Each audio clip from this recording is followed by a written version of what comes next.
All right, I'm going to start just like I always do, waving like a goofball. And today I'm really kind of a goofball because this is the most casual show ever. Number one, I'm in my living room on my couch, which is covered in a very thin blanket, because it was 105 degrees and my couch is velvet. And you do not want to be on a velvet couch, in 105 degrees. I mean, even though the air conditioning is on, it's toasty. And, I'm one of those people that's kind of green. So it's not like I have my air conditioner cranked down to super cool. I'm wearing a very thin dress. It's quite cute. It doesn't photograph as nicely as I'd hoped. And I have to tell you, I'm thinking of putting a cushion behind me. Whenever you do talk shows, just so you know, if you're ever on Fox News, the couches are very tiny. They're not real couches because nobody looks good sunk into a couch. You look slouchy. So I'm going to pretend I'm on TV and instead of YouTube, and put this nice cushion behind me so that I don't look slouchy. So there we go. I just Fox TV'd myself. In case you guys have, in the future, if you're ever on TV, don't expect, it's a prop. It's the couches that people sit on are very narrow and they're quite stiff. They're more for show. They're like a bench. But this is a real couch. I mean, I sleep on this couch. It's wide and it's velvet. And, producer Stanton told me to tell you guys to tap the like button. You can't just subscribe and watch. Evidently, it's the holy trinity of YouTube is that you subscribe, watch, and tap. Now, for you guys, the word tap, holds a connotation. Like you guys go, oh, I'd tap that. I totally tap that. Girls don't say that they're going to tap anything. We don't like tap beer. We don't see a hot guy and say, I'll tap that. So tap is different for us. I think for girls, all that you have for tap is tap shoes. We don't even tap out. So, tap is a masculine word. But I'm just letting you guys know, all of you girls, please channel your inner Shirley Temple and tap. Tap like. And guys, whatever tap works for you. I'd tap that. Doesn't have to be me. It could be, because that's kind of egocentric to say like, oh, if you would like to know me in, the biblical sense, because that's not going to happen. I don't know you. But just tap that. I think I've put my bare foot in my mouth. That's another thing too. I'm barefoot and I'm sitting on my leg. When I was a little girl, I always sat on my leg at the dinner table. And I don't know why. I liked it. It was one of those things. Like I curl my toes. When I'm not wearing shoes, I curl my toes. And I get that from my dad. Evidently, he curls his toes too. So it's just things we do. Sit on your leg, curl your toes, and put a pillow behind you so you look unnaturally well perched on your very comfortable couch. So now we've gotten all of that out of the way. And I'm going to remind you to tap the like button because we want to keep the holy trinity of YouTube going. Let's get on with the show. Show number 20. And I took 3 weeks. 1, I had a live performance. 1, I had surgery. And 1, I was traveling. So this is the 23rd Saturday that I've put something on YouTube to communicate with you, to connect with you, to be with you on Saturday night at 8 o'clock p.m. Pacific time. By the way, it's still 93 degrees outside. I just looked at my phone just to see like, hey, maybe I'll take the blankie off so they can see my couch, but you'll see it next Saturday. Hopefully, maybe. This is Labor Day weekend. Producer Stanton and I started a project, which we'll share with you at some point in the not terribly distant future, called the Summer of Slam, where we were just loosely documenting this summer that didn't go the way we planned. And we went to Disneyland and Universal Studios and Beverly Hills and Santa Monica Boulevard that was all festooned. I love that word, festooned, for the 50th anniversary of the start of the big gay pride festival in Santa Monica, WeHo, West Hollywood, which we lovingly call locally Boys Town. And all of these things were sort of a failure to launch. like it just didn't happen. Disney stayed closed all summer, still closed. I'm going to go back there. I'm not going to drag producer Stanton in this hot, I mean, I could just take pictures with a selfie stick at this point. We know what's going on. Disney's closed. Universal's still closed.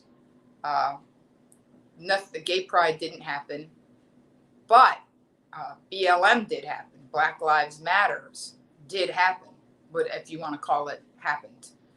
And I want to talk about that for a minute, and I actually pulled it up on my phone for, as I like to say, a multitude of reasons. Number one is that the movement, which is, all of you have seen that painting of Black Lives Matters down the street in Washington, D.C.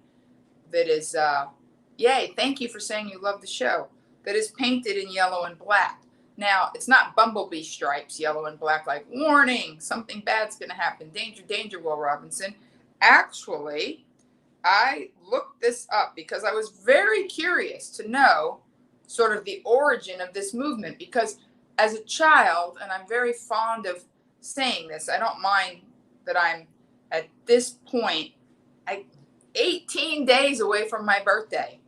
18 days. It's like, it was my birthday 5 minutes ago.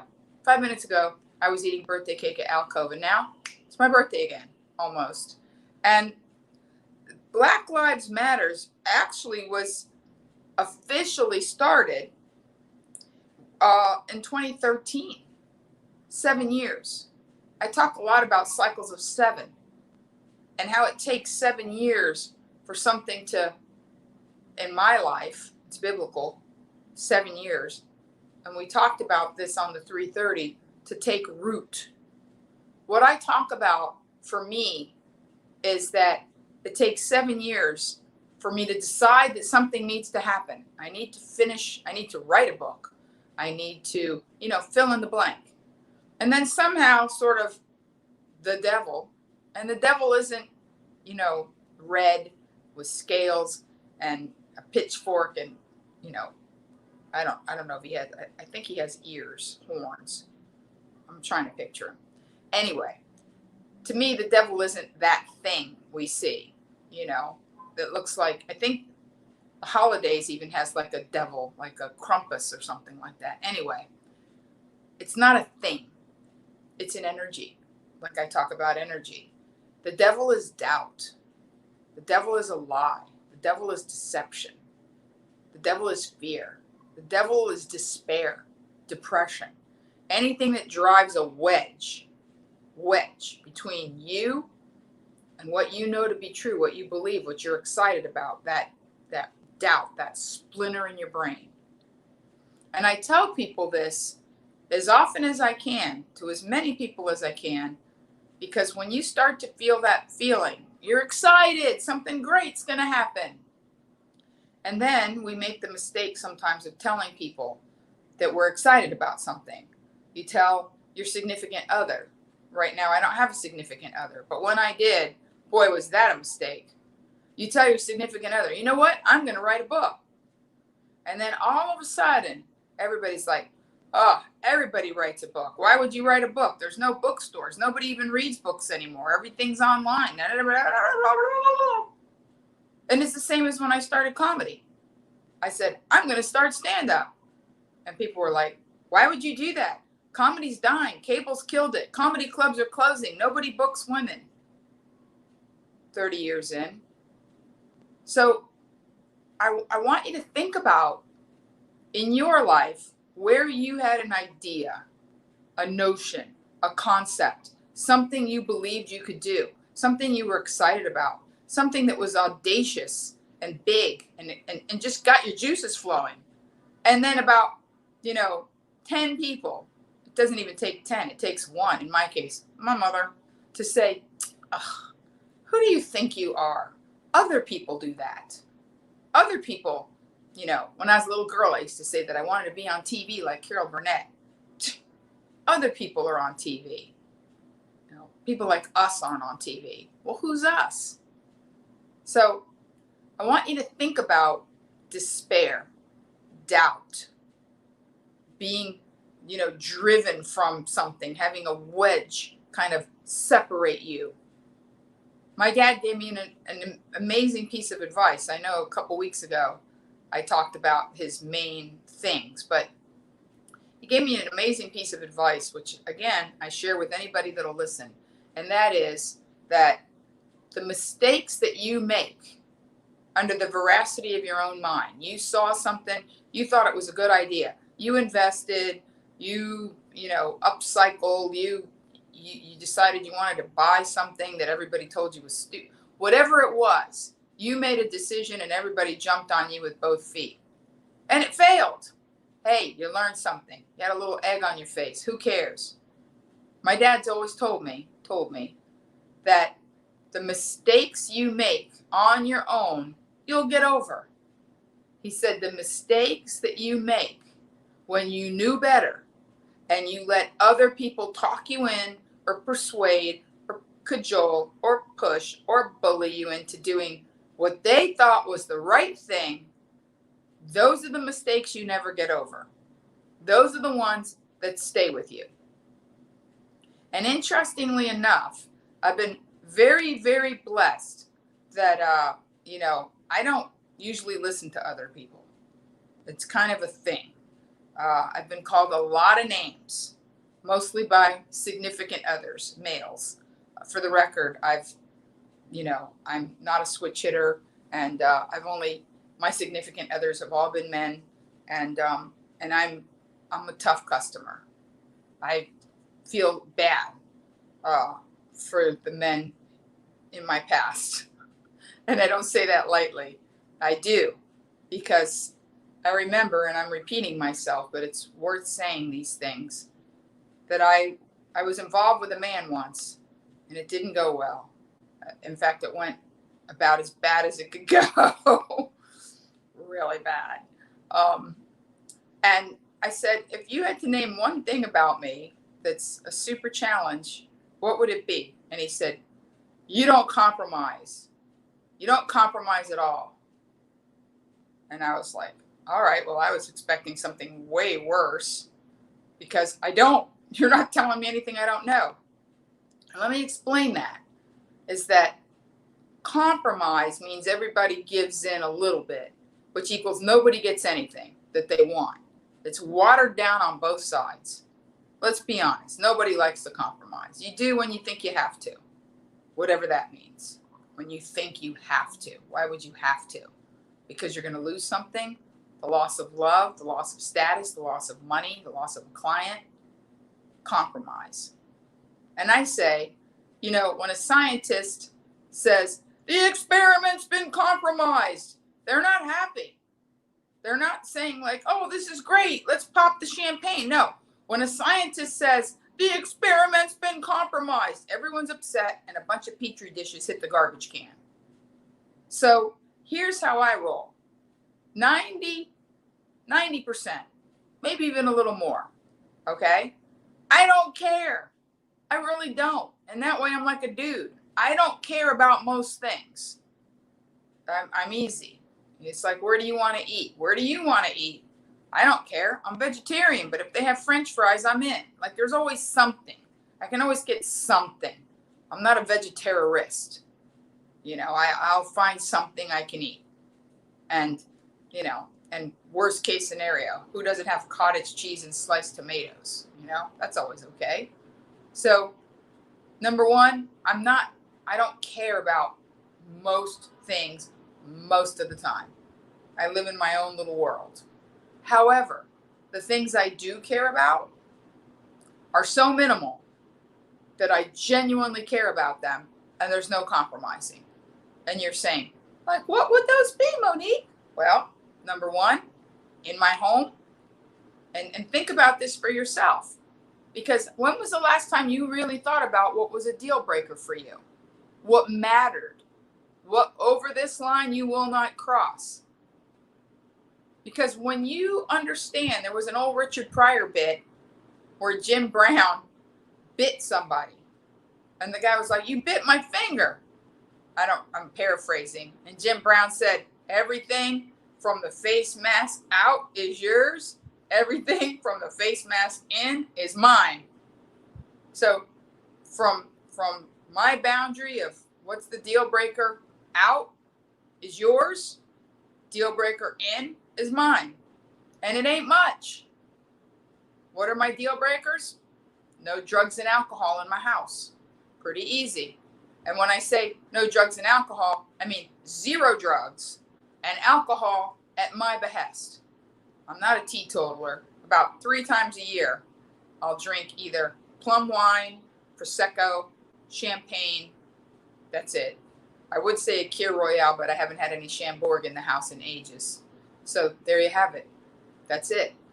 Pretty simple. No smoking in the home. No weed at all. I won't date somebody or be involved with somebody who partakes in marijuana. I know it's legal. There's no judgment. I just don't want it in my life. It creates a certain energy, and that energy doesn't sync up with my energy. Again, no judgment, just not my jam. Let me see what else. No Schadenfreude or mean-spirited talk. I don't like when people feast on the failures of others. I don't like mean-spirited people. I don't like snark, sarcasm, cynicism, general jadedness, Schadenfreude. I don't like any of that.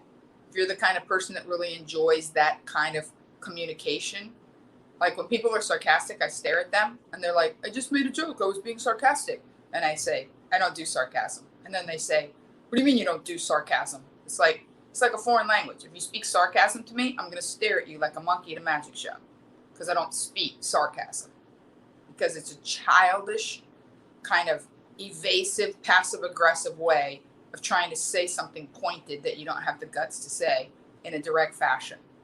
I'm not passive-aggressive. I'm aggressive-aggressive. So I want you to think about, because that's what I've been doing this week.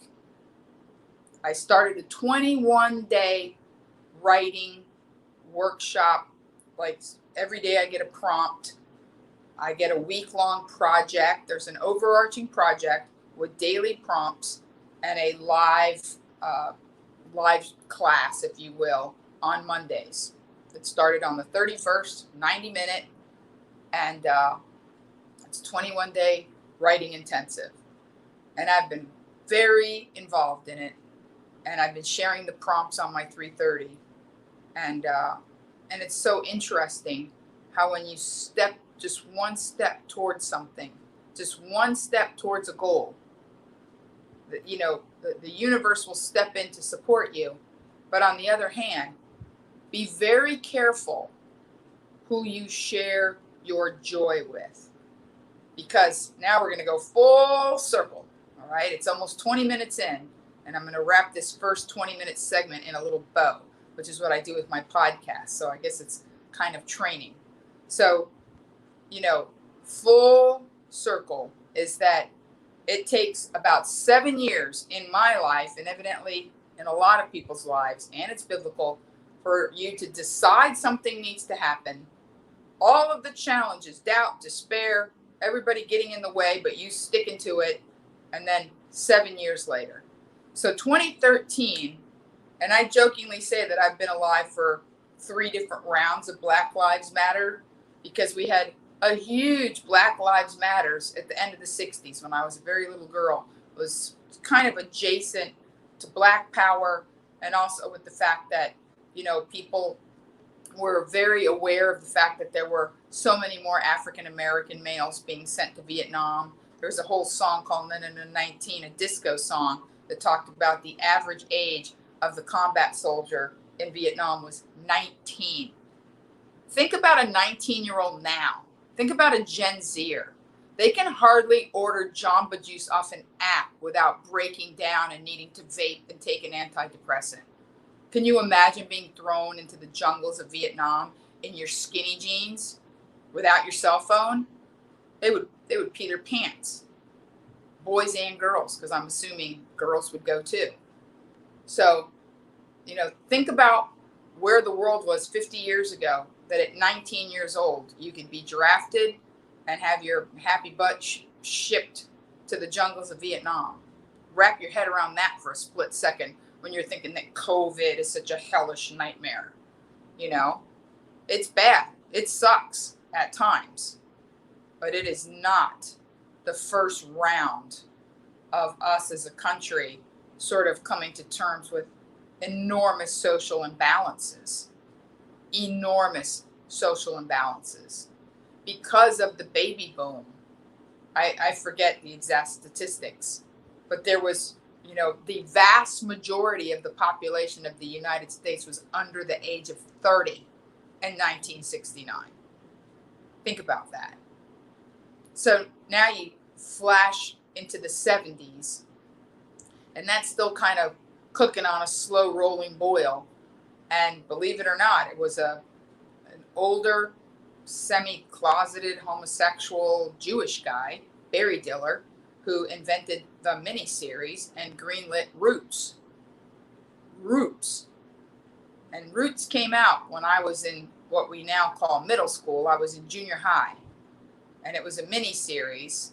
And, Ben Vereen was in it, and Kunta Kinte, and it talked about roots, people's African Americans' roots in Africa, the slave trade. It was epic. It was a very big deal. It was back when there were 3 networks and only rich people had VCRs. And people stayed home. It was an event. Roots was an event. And after Roots, people, there was all kinds of discussions about Ebonics. For a split second, there was actually a discussion about a whole separate sort of sub-language of Ebonics. Well, we now know in rap that we invent words, that words are dynamic, and, people say it was a hella good time, or there's all kinds of words that we use now that have evolved from what we called Ebonics, which morphed into hip hop culture, which just continued, early days of rap, Fab Five Freddy. Like, I know I'm throwing a lot into the stew, but think about everything that's happened. And then 7 years ago was Trayvon Martin. And I remember like a second ago when all of that was going on, because I was in a comedy club when George, and I don't even remember his last name because I make it a point not to remember people I don't care for, but the guy that shot Trayvon Martin was acquitted. And here it is, Trayvon Martin. Okay, so let me start. In July 2013, the movement began with the use of the hashtag Black Lives Matters on social media after the acquittal of George Zimmerman. So it's nearly, 7 years and 2 months later. And I remember that because I was in a comedy club in Indianapolis, Indiana, when the word came down that George had been acquitted. And there was a big kerfuffle because they didn't know if there was going to be a problem after the show, like in the parking lot. It was a very diverse audience. Indianapolis, believe it or not, even though it's Midwest, is pretty diverse. I used to live there. I did radio there. I love Indianapolis. And probably a lot of you don't realize, think about how long ago it was. He had shot Trayvon Martin 17 months earlier in February of 2012. So long ago. And that's, again, that slow rolling boil that got us to this point. And I'm saying that because today was the Kentucky Derby. And I looked up irregularities in the Kentucky Derby, and they're very rare since the 1800s. But the Kentucky Derby was supposed to have been run on May 2nd. And oddly enough, I have a t-shirt that one of our 330 gang who lives in Louisville mailed me that actually has the date of when the Derby was supposed to be run. She sent it to me in a Kentucky Derby museum. She went to the gift shop, bought it for me. I'm very, very grateful, and sent it to me because I love Kentucky horses. And it has the date. And of course, it's the race that never was. So at some point, it could be a collector's item, like, people that have ticket stubs for Elvis Presley's show that he didn't make. And his last show was actually in Indianapolis, Indiana.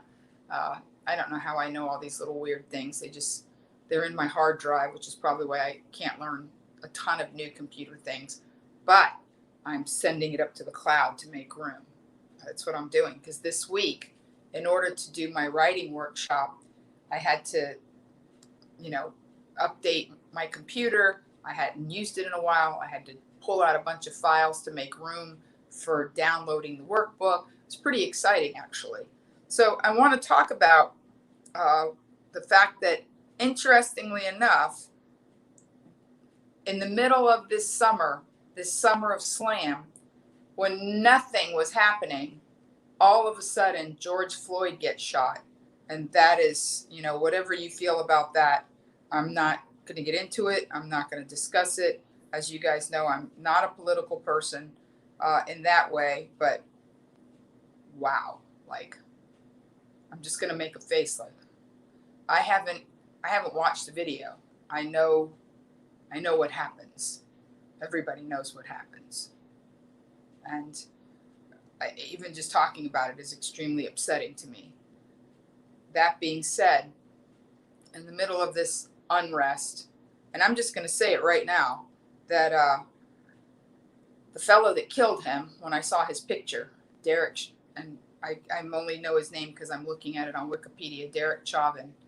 When I saw his picture, I thought to myself, that man left his house murderous. That's it. He didn't leave his house thinking, I'm in such a great mood and, boy, I sure would hate something bad to happen. I don't know what was going on in his life with his wife, at the police force. It later came out he's had some issues. That man, hey, producer Stanton posted the graphic of Roots. It was a big deal, Stanton. Very big deal. I love seeing that. It was a very thick novel by Alex Haley. And in fact, you want to talk about cancel culture. I'm going out on a limb here and I'm paraphrasing. But I believe that Johnny Carson, and I'm not going to Wikipedia it and take up time in the show, got in trouble because Roots was such an enormous event. And African Americans, I think that was where the whole African American started catching hold, as opposed to when I was a little girl. I mean, think of the evolution. When I was a little girl, the NAACP stood for colored people. Colored people. You could call people colored and coloreds. And Richard Nixon used the word coloreds. Like people said, what? You can't, can you imagine saying that now? And then it was, Black Power, Black Pride. It was black. You say black. And that was considered okay. And then black gave way to African American. And sometimes I have to smile because I forget that black people in other places aren't African American. I travel for a living. So when I'm in St. Lucia and I meet a person of color, a black person, if you will, they're not African American. Are they African St. Lucian? Are they Afro-Caribbean? I ask them outright because I don't want to be politically incorrect. Just like people ask me, what does Latinx mean? Well, to be honest, I'd never even heard of Latinx until I did the Ha Comedy Festival, where they referred to it as Latinx talent. Because in Latin, there's no neutral gender. Everything is la, la mujer, me, la muchacha, younger me, el chapo, el carro, there's no neuter gender. And they wanted it to be like in America, in English, in America, you no longer say actress and actor. You say actor, and it's both, And all of this came about in the 70s when you weren't saying postman, it was postperson. Well, it didn't last. You still say postman or my mail lady, which just sounds funny because it's spelled M-A-I-L, lady, versus M-A-L-E, lady. But now we actually have mail ladies, I guess. I hope I got that right. It's a lot. I know. I took a lot of notes for today's show because I was pretty excited. So I wanted to talk a little bit about sort of this harmonic convergence, if you will. Other people call it a perfect storm, but that gives it a negative connotation. Okay, let's talk about harmonic. And here's what's also interesting, okay, is that, you know, again, I'm not a political person, but somebody took the time to post people that had been arrested during the looting that were really, you know, what some of my friends that are more to the right referred to as Antifa, which is a real thing.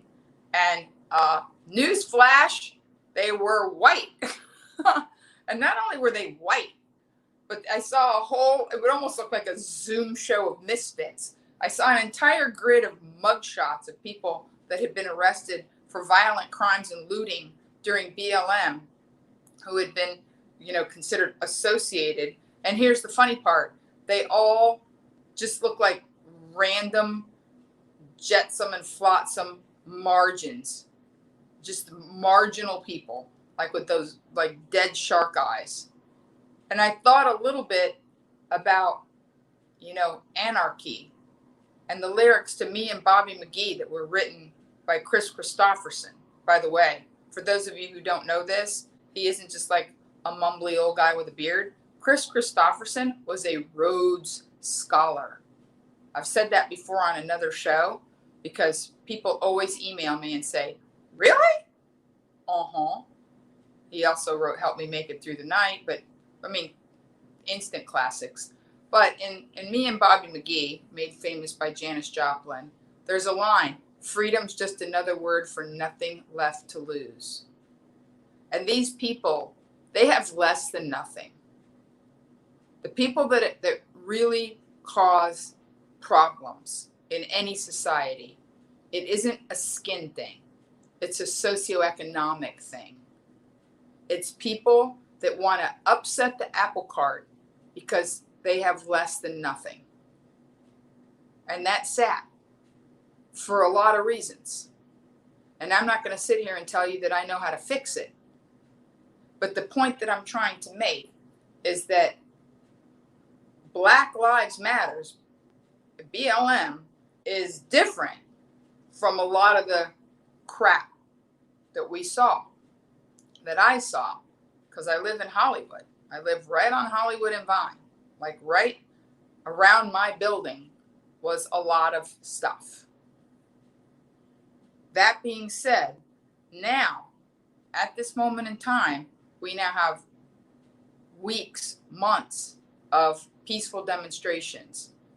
And it'll be very interesting to me to see this harmonic convergence of the fact that today the Kentucky Derby was run. The Kentucky Derby was run today in September, and Authentic won. And how ironic that Authentic won. Authenticity. That's such an important part of our society right now. It's people are revealing themselves faster and with less filters than ever before. They're just posting stuff on Facebook and cutting and pasting and forwarding opinions. I always try to be very careful with what I say to you. They're memorialized in these podcasts, in these live streams, in these shows, in these 330s. Everything you say on the internet machine lasts. That's why I tell young women, don't be putting sexy pictures of yourself on Insta, you know, super sexy. I mean, you can't stop people from showing their ass on Instagram. Evidently, they should just call it assagram. But that being said, you like that one, Producer Stanton liked assagram. Give me a second because I'm talking a lot. So I'm going to take a sip of my ever-present Saturday night Diet Coke. And I tell people, you may think that when you take it down or you take down a tweet, but we've all seen that even though they immediately a few New Year's days ago took down Hollyweed, there's screen grabs. There's Hollyweed everywhere. You can easily access that. Hang on. I'm sipping with a straw because I put on very nice red lipstick for you, and I don't want to get it all over my bottle. So I figured as long as I've, you know, not done my hair up fancy because it was too hot to blow dry it. And I'm not wearing a fancy dress because it's really hot. And, but yeah, so at least I have nice lipstick.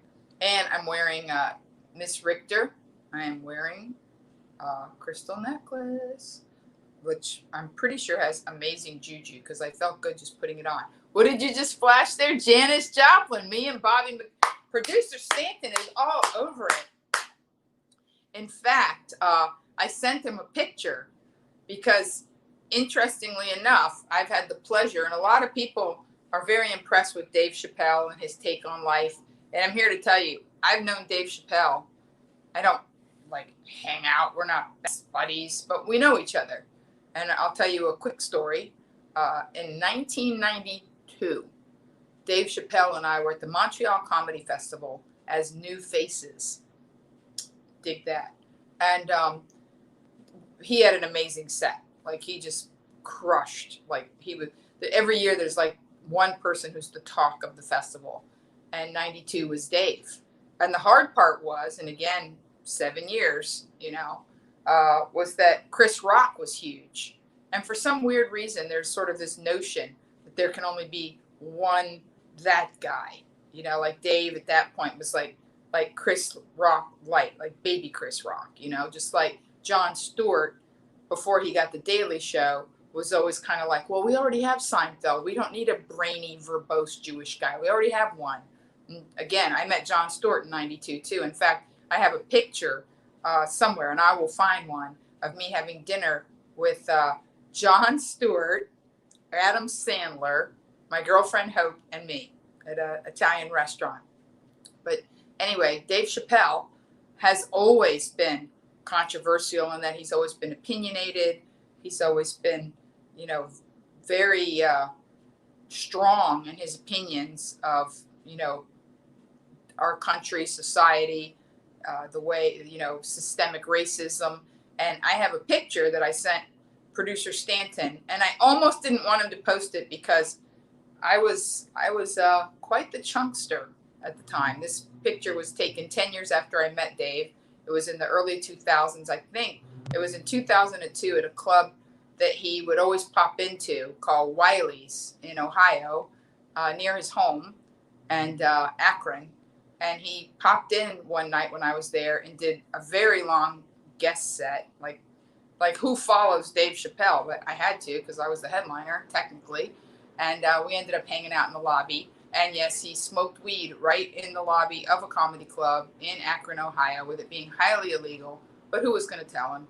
And producer Stanton, if you have that picture, whenever you want to pop it up, I'll just keep talking till it goes up. But just know, ladies and gentlemen, that when this picture was taken, I was probably 25 pounds heavier than I am right now.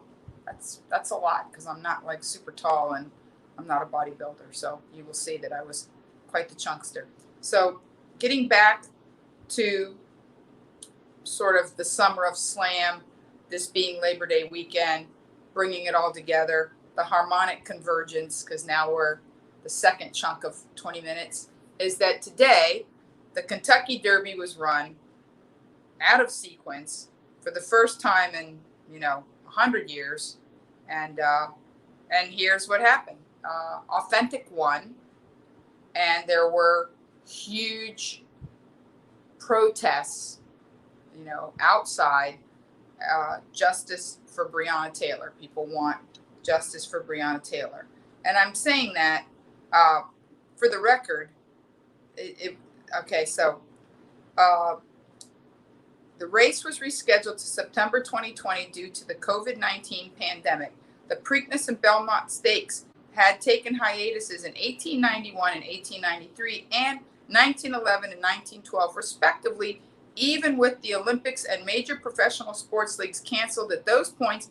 The Derby, Preakness, and Belmont took place during the Great Depression and both World Wars. So think about that. Even during the Great Depression and both World Wars, it went on. However, there were hiatuses in 1911 and 1912. I'm going to guess maybe that was because of the Spanish flu. They don't say why on Wikipedia. And the other thing that I want to tell you is that the fastest race time ever run was run by Secretariat, and he was a Triple Crown winner. There's a statue of him. He's an amazing horse, and I actually remember when Secretariat won because that horse was an amazing. He was on the cover of Sports Illustrated.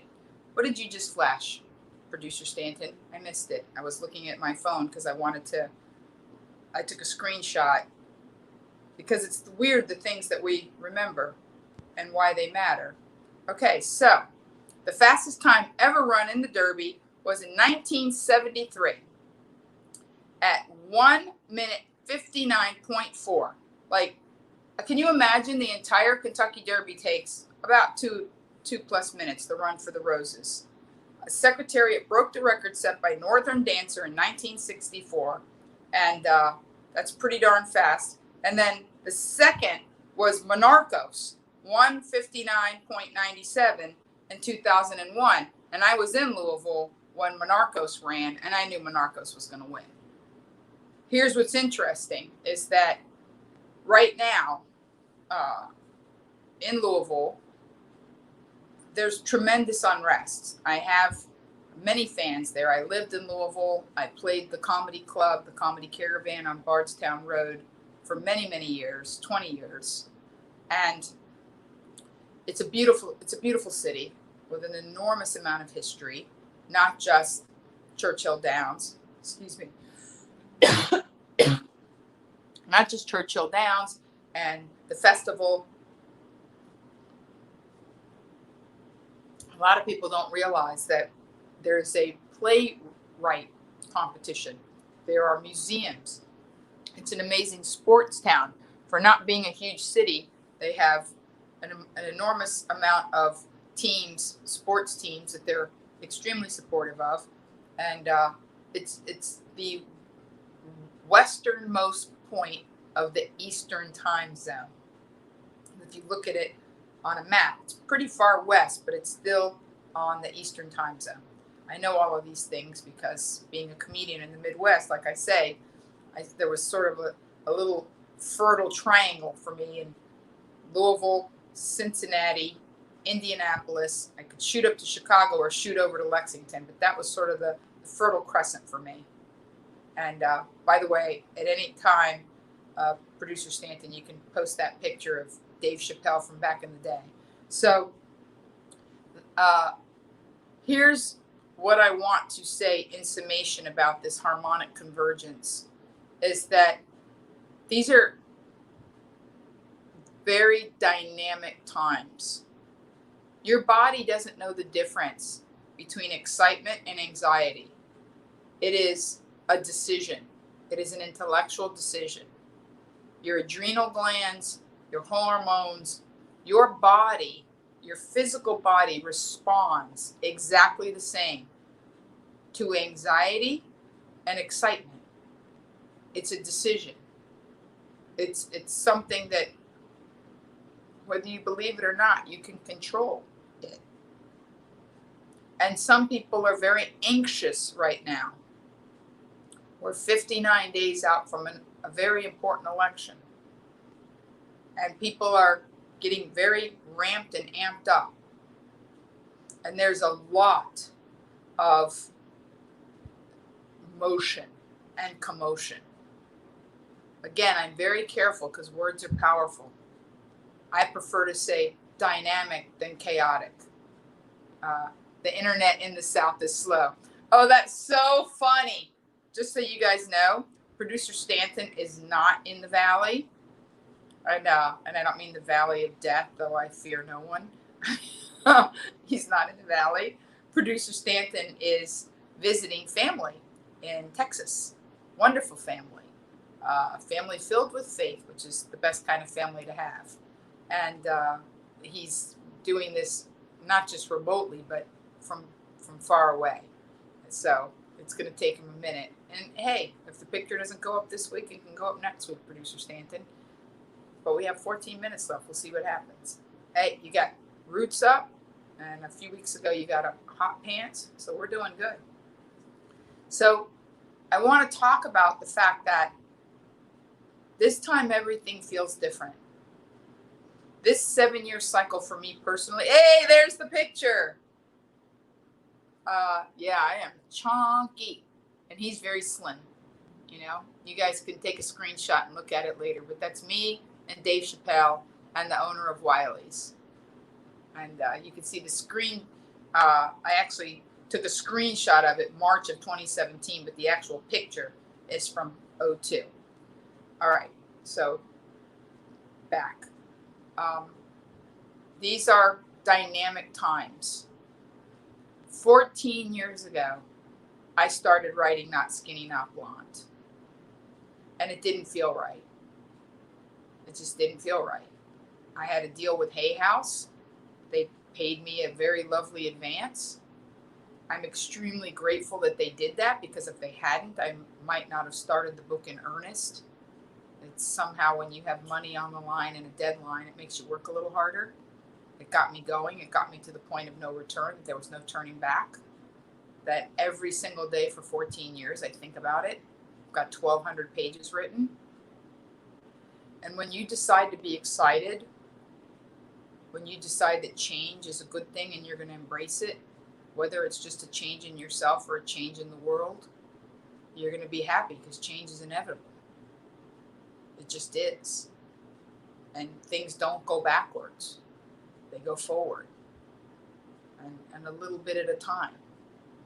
In my lifetime, I've seen the rise of computers.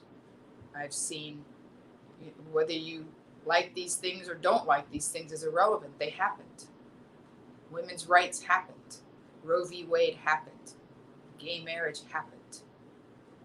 We're not going to go back. It just doesn't work that way. It's once people are freer, they don't want to be less free.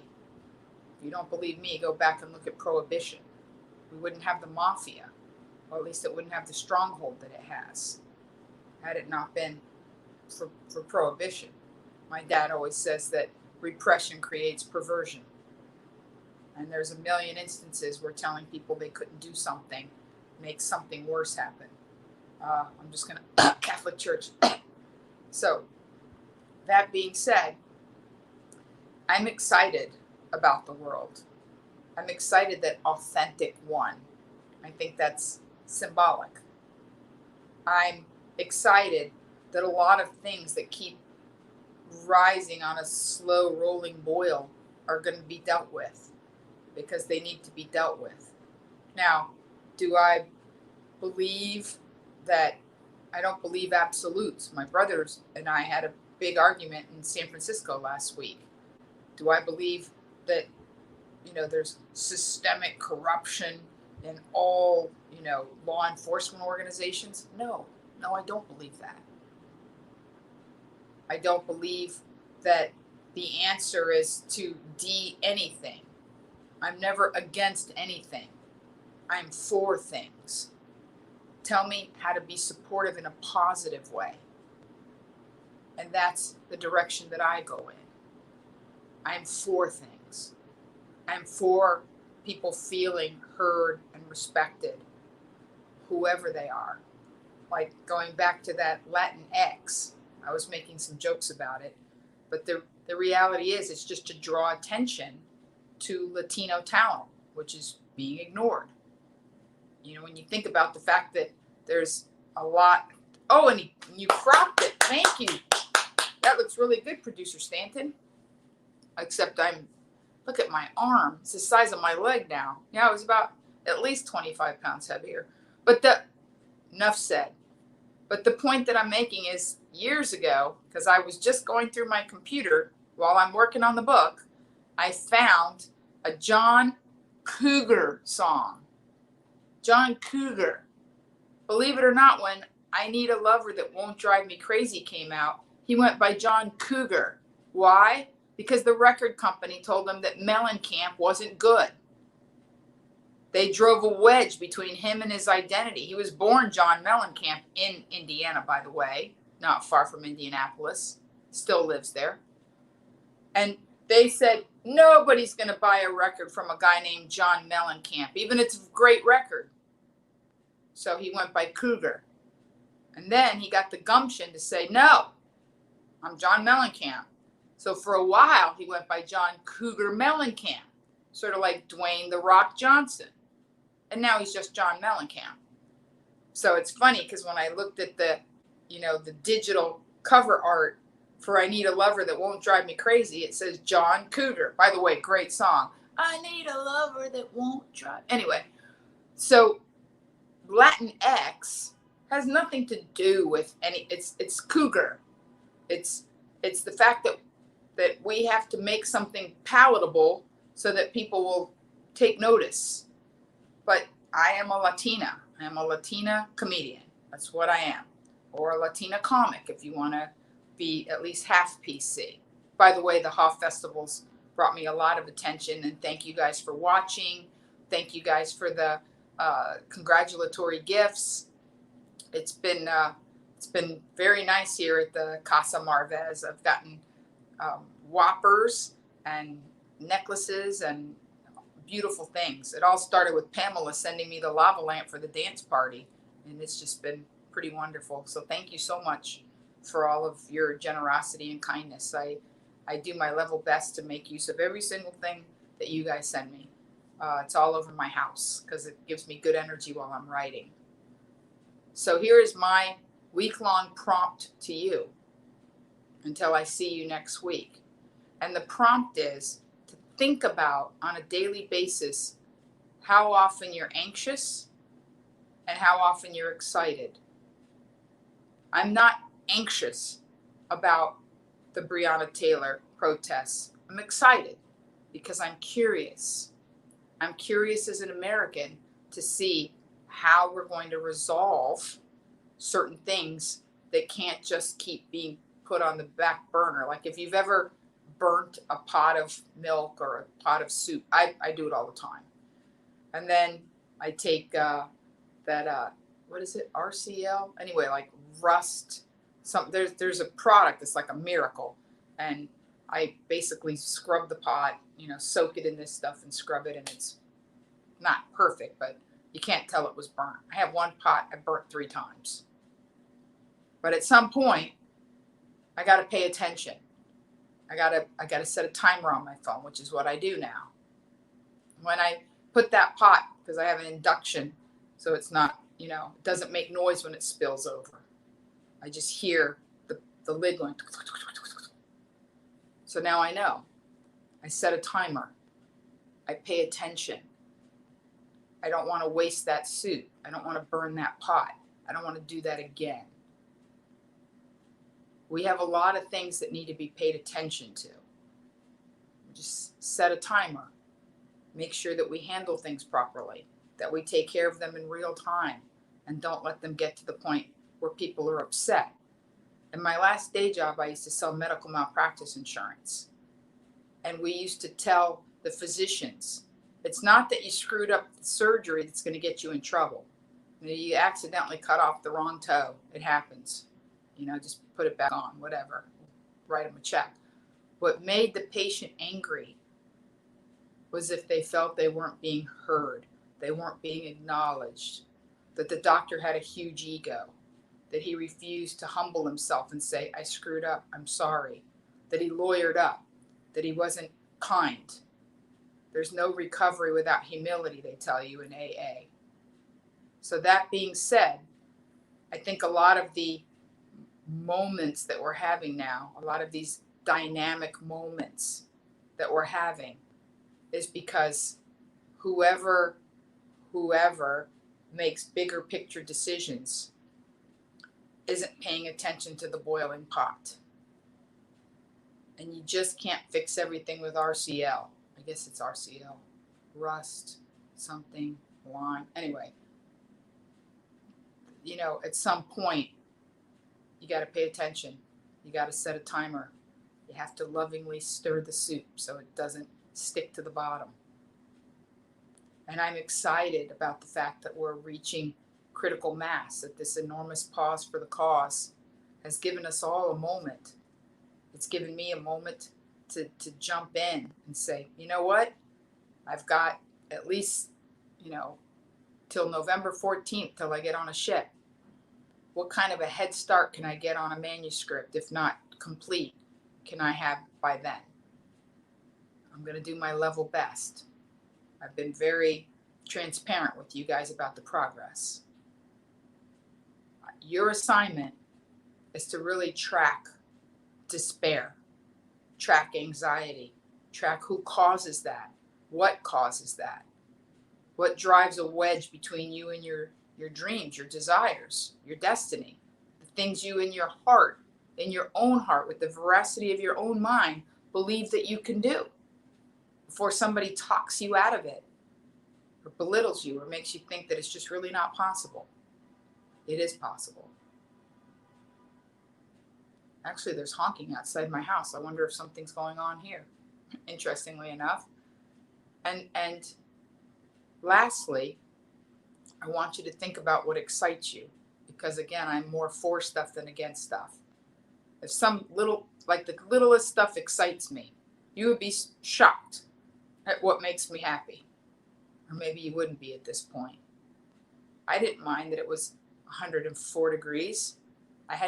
This sounds crazy, but we have a farmer's market, a permanent farmer's market here in LA on the corner of Fairfax and 3rd.